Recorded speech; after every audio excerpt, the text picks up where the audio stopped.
Cute.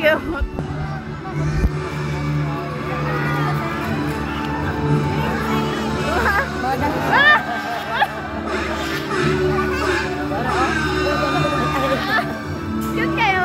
Dito na natubakan na. Ito ba?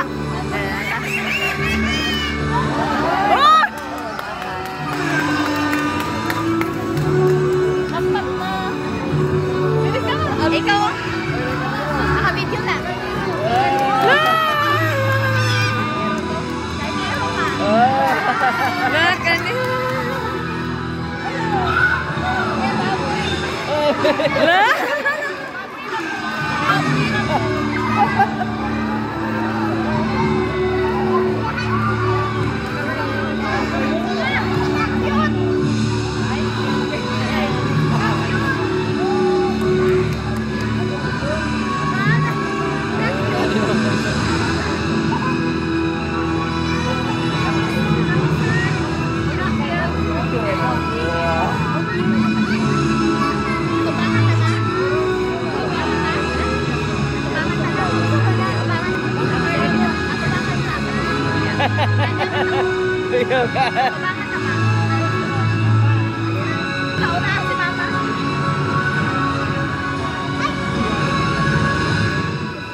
And a round of applause for the Parade of Stars.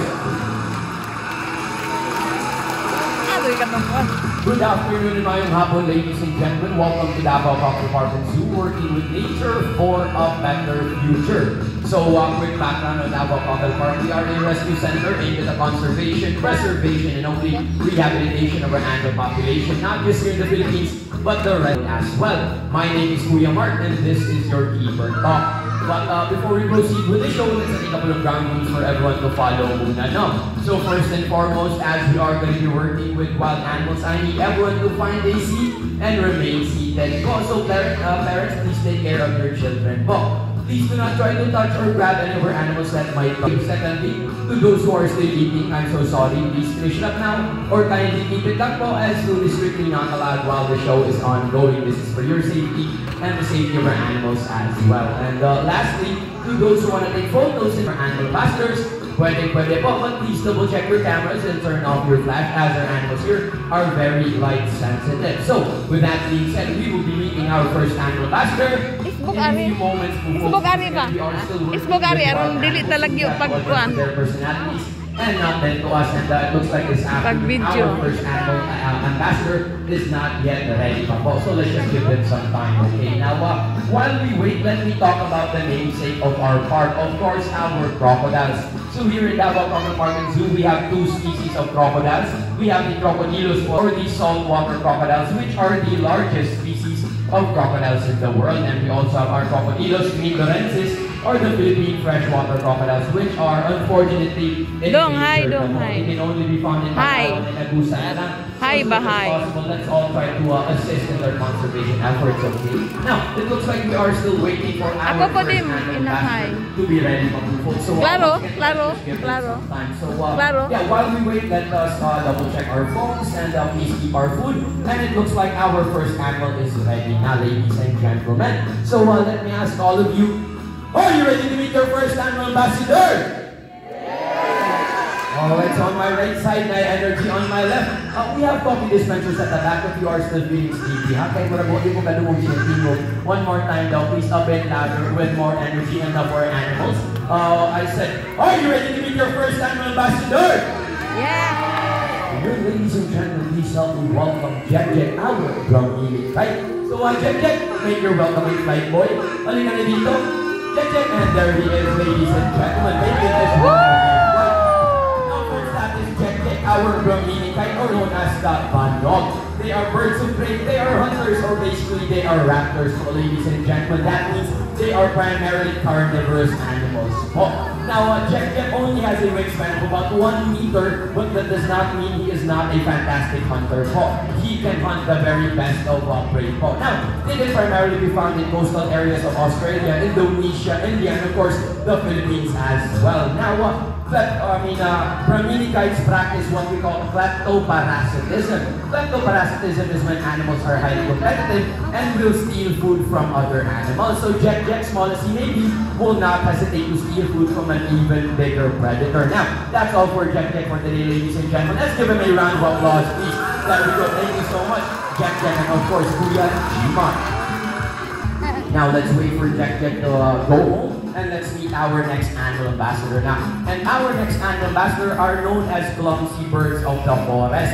But we don't know why, considering they are fantastic flyers naman. So please help me welcome the alarm clocks of the rainforest, the Kalaw, the Philippine Great Hornbill, na si Mr. Bell, and there he is, Now that is Mr. Bell, our Philippine Great Hornbill, known as the Kalaw. They get their names from their impressive hornbill, or tuka, which is about 30% of their bodies. And if you can zoom in with your cameras, you're gonna see that they have very long and beautiful eyelashes. Hello there, Mr. Bell. Kumusta yung ating mga audience? Now, go back to the side.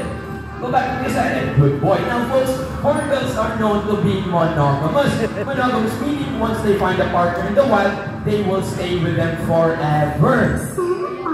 Oh, exactly. Sana all no. So, walang love life pa dyan. Mas maganda pa buhay ng Kalaw sa atin. Sa na to na. But as you have shown how Mr. Bell finds his perfect partner, I need everyone to shout fly at the count of 3, okay? So, let's go for a trial run first. Again, shout fly at the count of 3. 1, 2, 3!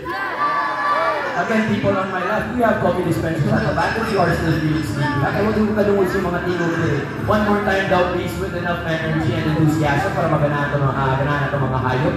Fly at the count of 3. 1, 2, 3! That's what we want, and that's what our hornbill needs to, folks. So, already, Mr. Bell, Kuya Siren, audience, raise your phones, mabilis lang. Come and again, fly at the count of 3. 1, 2, 3!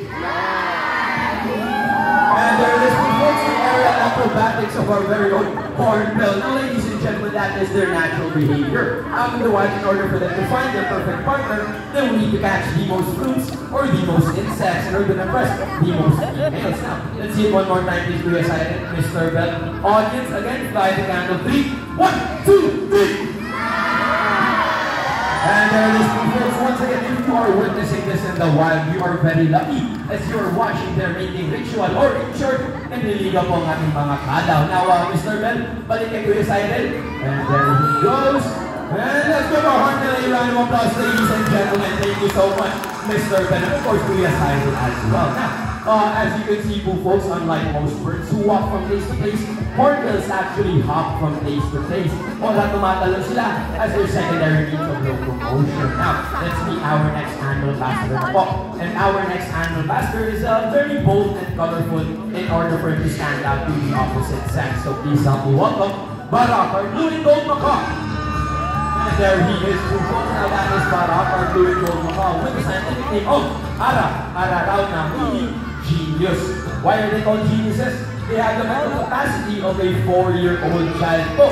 So kasi talino ni Barak ang isang kindergarten student. Now Kuya, don't be shy, give Barak some food. There we go. Thank you so much for that, Kuya. Now one more for ate or from ate. Ate, bigay pagkain si Barak. There we go. And thank you so much for that, ate. Oh, one more pala, okay? Kasi magselo si Kuya Jimar na kahit yung pagkaon sa high. Alright, thank you so much for that, ate. Now, ladies and gentlemen, Barak is what we call zygodactyl people. Zygodactyl meaning 2 in the front, 2 in the back, allowing them to grab items. And as a way of showing you Barak's impressive feet behind the table, we have a kadang-kadang, the traditional Filipino footwear. So boys, so Baklar. And there is the folks now that is inside of that will now work once again to the front, to in the back, allowing them to grab items. So March good. Right, left, and back. Good boy, Barak. Now high five. Good boy, up here. Good boy. Now folks, not only is Barak fashion conscious, but he is also environmentally conscious as well. Now let me ask the audience, let's be honest, okay? Who here segregates their trash? Or is it nag-segregate sa basura natin rin? We have ma'am. We have anyone else?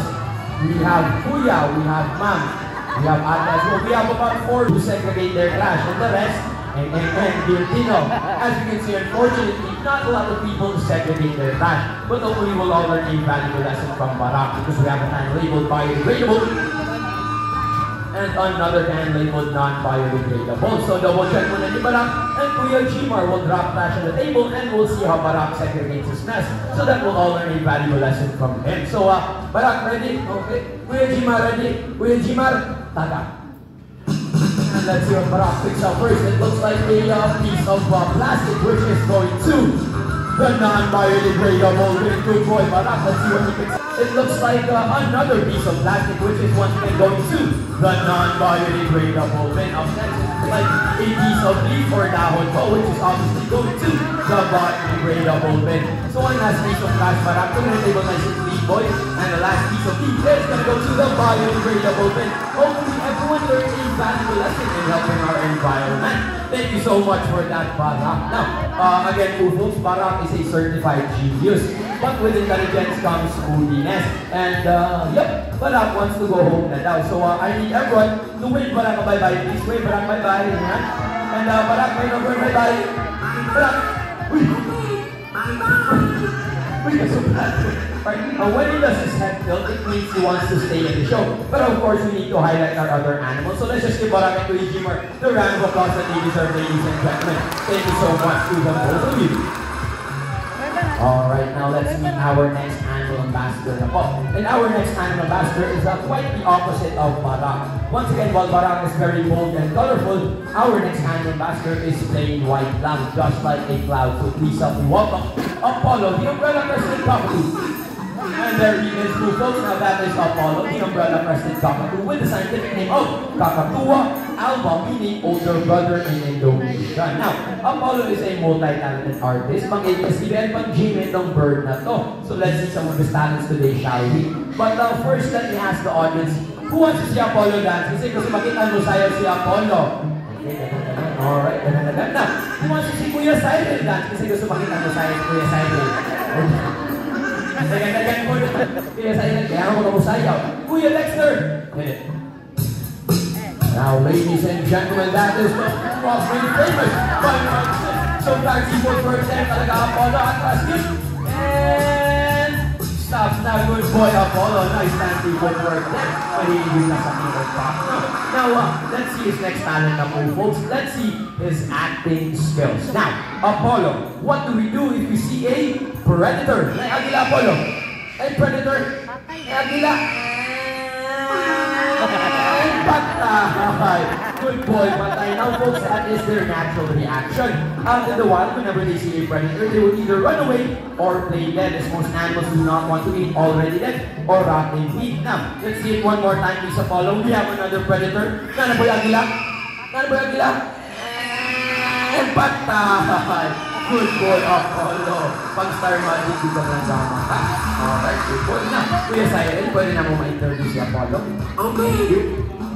Now, folks, like I said, pang-ABS-CBN, pang-Gmail ng bird na to. And of course, it will be complete if walang question and answer portion, di ba? So let's ask Apollo a couple of questions po. Now, Apollo, look at Kuya Cyril. Tanawa si Kuya Cyril. Is he good looking? Pogi mas Kuya Cyril.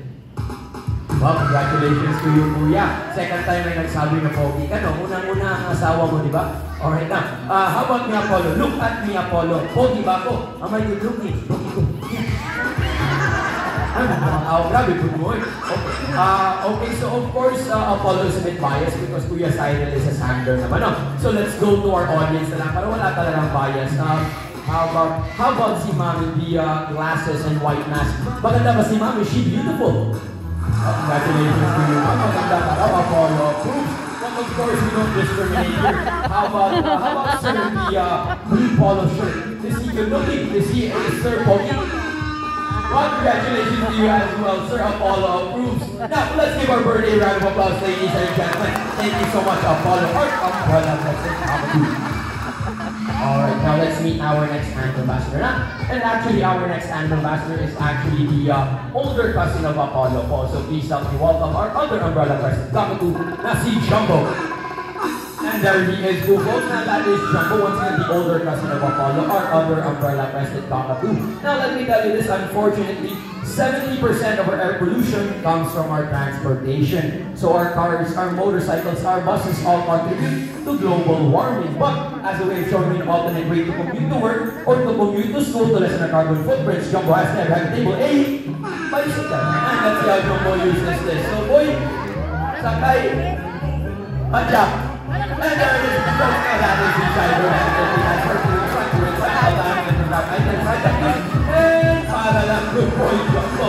Now, to the kids out there, or maybe some adults who still don't know how to ride a bicycle, nothing to worry about, well, because we also have a scooter, and that's how Jumbo uses this. So, boy, sakay, padyak.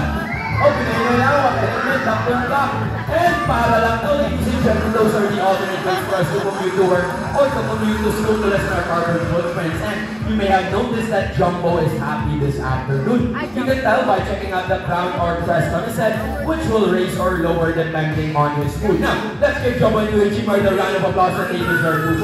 Thank you so much to the both of you. Alright, now, let's meet our next animal ambassador now. And actually, our next animal ambassador is quite unique. They are actually 3 animals in one. So let's see if the audience can take a guess on whom they might be. No. So, first clue, what animal has 9 lives? Cat, very good, cat. Second clue, what animal is Winnie the Pooh? There, tama, very good there. Thank you so much for that, Kuya. Now, last question, last clue. What do we call the animal na kamukha ng katabi nyo ngayon? Okay.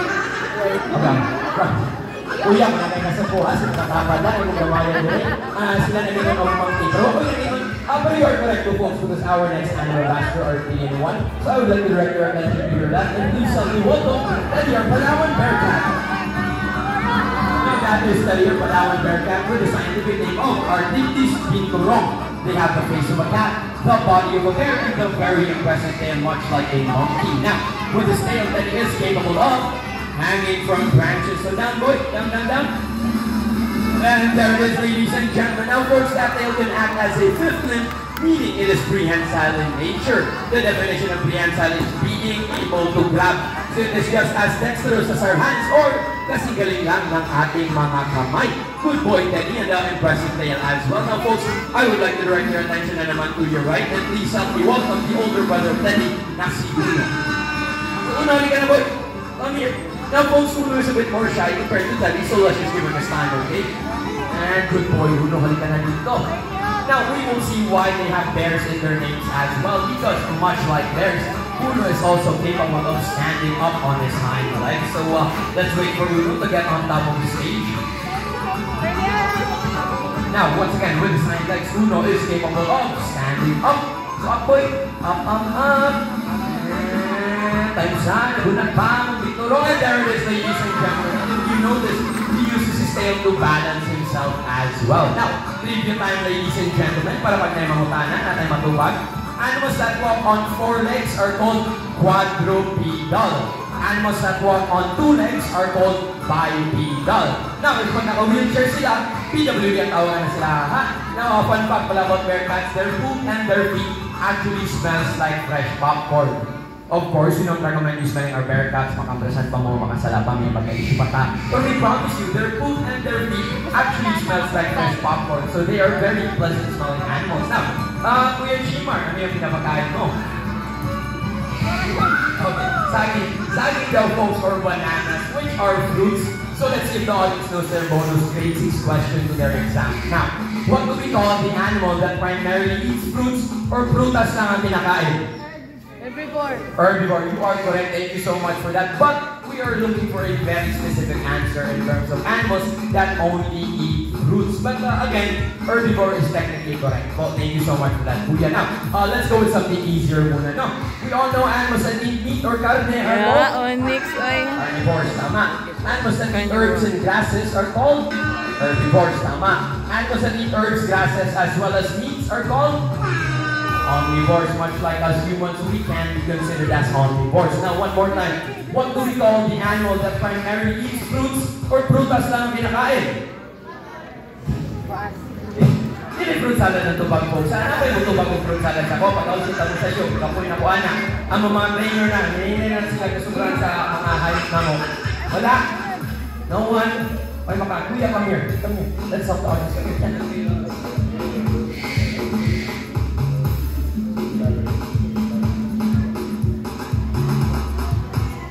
Okay. So, Kuya, let's face the audience now. Kuya, what do we call the animal that primarily eats fruits or prutas na kinakain?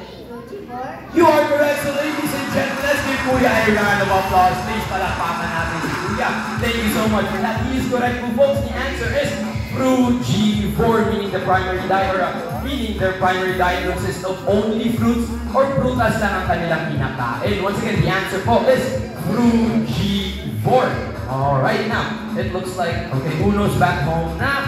And alright, Teddy's back home as well. Now, let's meet our next animal ambassador. So please help me welcome the legends themselves, the fan favorites. Ladies love them. Now, si Ming Ming and si Hao Hao.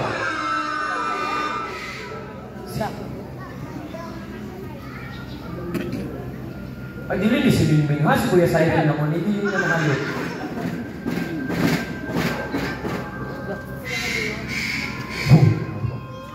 Okay. Again, folks, as much as we want to show you our amazing talents of our animals, we don't want to alter their natural behavior. And I'm so sorry talaga. Unfortunately, Ming Ming and Hao Hao are not in the mood to work this afternoon. Again, I'm so sorry, pasensya na. But they are in the mood to play, and they are playing hide and seek. So might they help us look for our missing animals na lang, no? Yeah, maybe check under your seats now. Maybe check under your seats. Maybe you're gonna get a surprise bubble gum or snaya. Yes, Ming Ming. And there's our gentle giants. What? Now, ladies and gentlemen, those are our gentle giants. So, of course, you can touch them, but please do not touch our handlers. That's the kind of handlers. Okay. Now, if you are concerned about hygiene, folks, every day namin yung pinapaligo ng mga ahas, pero hindi kami sabi, hindi kami sa mga audience natin, nanilindog, nag-ulapit to Jerusalem, mali siya mag-lingkod, at hindi niya entrance niliwa pa naman. So, malupit po niya. Even greet our gentle giants. As we can see, folks, a lot of kids are braver than the adults. Ang mga bata, magpadoon, mugunit, ang mga tiguang managan.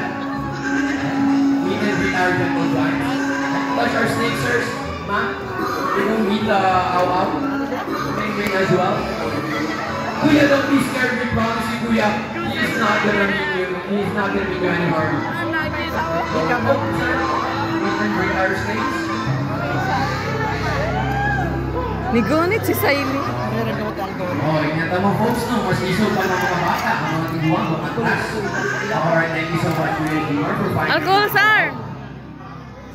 And let's wait for Kuya Saiden to Nak, nagunit ka, nak? Uy, pagyud. Diyon ta ka magunit. Eh, pagunit, Lord. Oh, hindi ta pagunit na nga sa Ginoo. No, sa mangka. Alright, thank you so much, Kuya Saiden and Kuya Jimar, for finding Ming Ming and Hao Hao. Now, folks, we're gonna need two very lucky victims for this volunteer for this next part pala. So, Kuya Jimar, may napili ka na ba?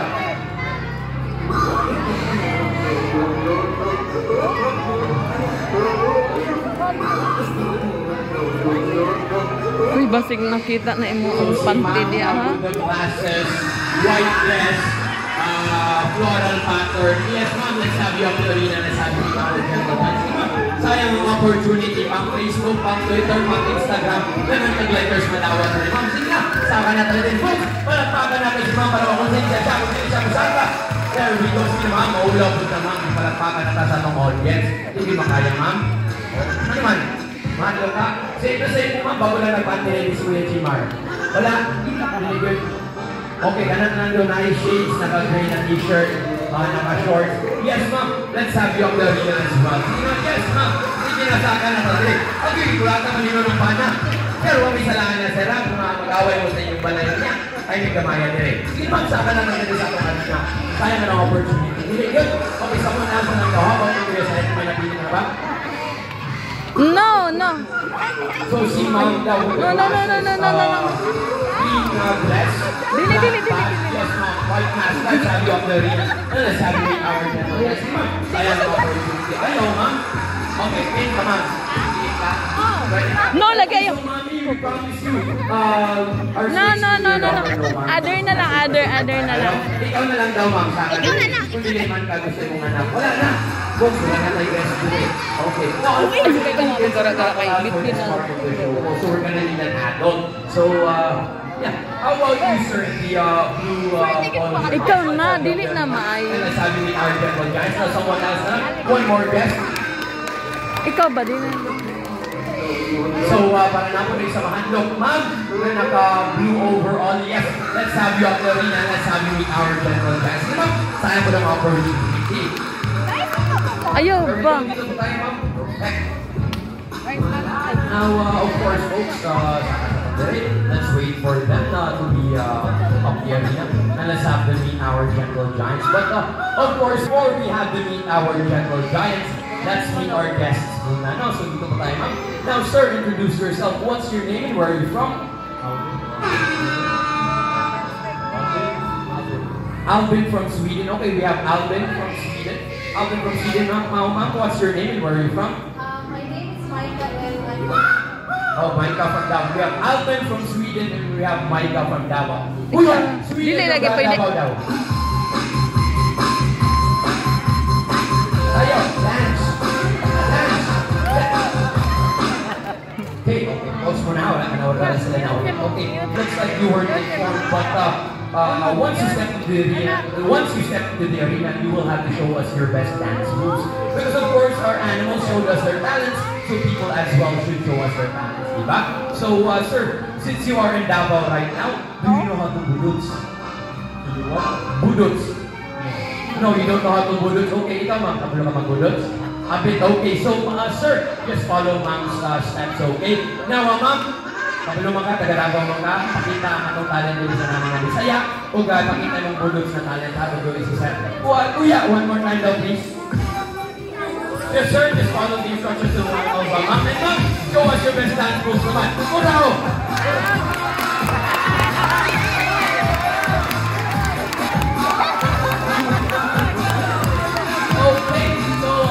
So much for that. Now, sir, I have to be honest. Swedes are known as great warriors, not the best dancers, no? So I'm so sorry for that. But since you did show us your best dance moves, as a reward, you get to meet Au Au. And as a reward as well, you get to meet Ming. Okay? Just hold the state. Now, ladies and gentlemen, these are Burmese pythons with the scientific name of Python vivipatus. They are the 5th largest species of snake in the world, and they are considered as non-venomous naman, ma'am. Meaning if they bite you, you will not die, but they are constrictors, meaning they will crush every single bone in your body and swallow you whole alive head first. No, so that just depends on your point of view. Yes, just enjoy your moment with me. Now, sir, it looks like I already know who you're with. You're with your family, right? Okay, so let's head to the center of the arena. And family, please take lots of beautiful photos for him. Don't forget to tag us at Davao Crocodile Park on Facebook, for Twitter, or Instagram. And sir, show us your best pose. Don't just stand there stiff. So yeah, there we go. Legs bent, legs forward, legs pouty. Yeah, just like a model, like Valentina from Darna, local superhero here. And we'll get your picture. And we should be good. So, Kuya Jimar, we can remove the snake from us, Sir Alvin. Thank you so much for that, sir. And we can return to our seat. Thank you very much. Now, ma'am, ikaw na good. Gamay na lang bigay. Mahuman na lang permisyo. Dinilanta na. Gamay na lang bigay. Now, ma'am, who are you with? Sino kasama mo? Right. Hello, sir. How are you? Okay, so you're enjoying the show, sir, right? You're scared of snakes, sir? Okay, so you have nothing to worry about because we promise you your wife is safe. So, ma'am,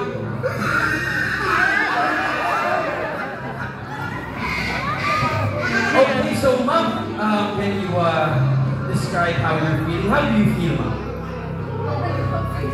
Okay, uncomfortable, fair enough. Now, folks, it goes to show that even if you are scared of snakes, these animals mean to no harm. So if you see them in the wild, it's best to just leave them alone. Now, can you describe the snake, ma'am? How does the snake feel? Okay, assignment na lang daw, folks. Hindi na makatapos si ma'am. Ayan, okay. So, folks, unto the harapin po si ma'am. Okay na, ma'am. Just enjoy your moment with her. I'm so sorry, folks. Again, I'm so sorry. Upon checking the time, it's already 4 p.m. and we cannot change our schedule. So we have to take a quick 15-minute break. So, ma'am, hanapin nyo lang kami doon sa office namin. In 15 minutes, we'll get the snakes off. Okay? So, folks, thank you so much. We'll take a quick 15-minute break. Balik lang kami. And, sir, just take lots of beautiful photos for it. Thank you very much. Just enjoy your moment there. Thank you. Na, ikaw, sige. Bahala ka.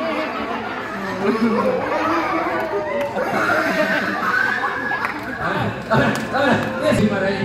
Doon, nakita ko, nagpatagsa si Konti, ma'am.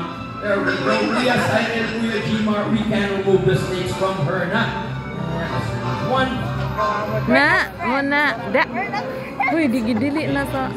Ayaw nga, mahugaw. Dili na.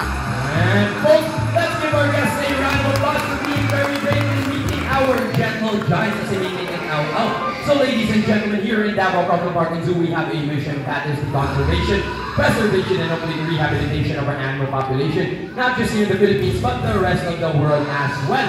Pero, give yourselves a round of applause also for helping us out on our mission. Dahil salamat kayo sa inyo at on behalf of my fellow breakers, we have Kuya Gmar, we have Kuya Saire, we also have Kuya Dexter with the tip box if you want to help us out on our mission. And that there is Kuya Ray. Once again, my name is Kuya Mark. We are Davao Crocodile Park and Zoo, working with nature for a better future. Dagang salamat kayo sa inyong tanan. Yeah! But that's not all the cool folks, because if you want to have your photos taken with our animal ambassadors, just form crew lines over here, one group or one family at a time. Or if you don't like snakes, you can form a line to the side and meet our birds. So please check your surroundings, pick up any flash, and throw it in the proper bin. Dagang salamat kayo sa inyong tanan.